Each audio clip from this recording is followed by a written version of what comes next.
बिस्मिल्लाहिर्रहमानिर्रहीम। हम इस वक्त जन्नत की एक वादी में हैं। इस वादी का नाम वादी अकीक है। लोग महसूस ये करते हैं कि मदीना तैयबा में शायद सिर्फ रियाजुल जन्ना ही जन्नत का टुकड़ा है। अरे नहीं, मदीना में जगह जगह जन्नत का टुकड़ा है। ये जबल उहद ये भी जन्नत का टुकड़ा है। बीर गस ये भी जन्नत का कुआं है। ये वादी अकीक बहुत बड़ी वादी है, बहुत बड़े इलाके में फैली, ये भी जन्नत की वादी है। इसके अलावा मज़ीद भी वादियाँ हैं जो जन्नत की वादियाँ हैं मदीना तैयबा में। और ये एक ऐसा इलाका है जहाँ सहाबा कराम के अपने ज़माने में ताबईन के जो जिनके पास वसाइल होते थे तो उनके बड़े बड़े घर होते थे। तो यहाँ मुख्तलिफ महल जो है ना काफ़ी थे, 70 के करीब महल थे उस वक्त ज़माने में सहाबा और ताबईन के। एक हमारे सामने इस वक्त ये है।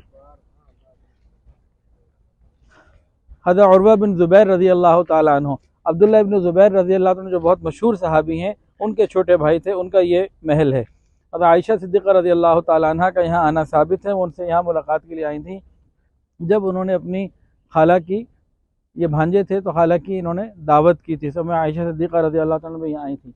और इसकी फाउंडेशन जो है ना, बुनियादें वो वही हैं जो 1400 साल पहले की थी। रेनोवेशन तो साथ साथ चलती रही है, लेकिन ये अपनी तकरीबन असल पोजीशन के ऊपर मौजूद है। हज़रत उर्वा बिन ज़ुबैर रहमतुल्लाह अलैह ताबई थे। उनका एक वाक़या है कि उनकी टांग को काटा गया बीमारी की वजह से, गालिबन शुगर की वजह से, बीमारी की वजह से काटा गया। जब टांग काट दी गई, ना कोई चेहरे पे गम, ना कोई परेशानी, ना कोई बात।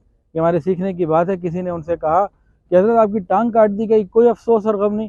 कहने लगे कि मुझे किस बात का गम हो, अल्लाह की कसम मेरी ये टांग, मेरा ये जो एक कदम भी अल्लाह ताला की नाफरमानी में नहीं उठा।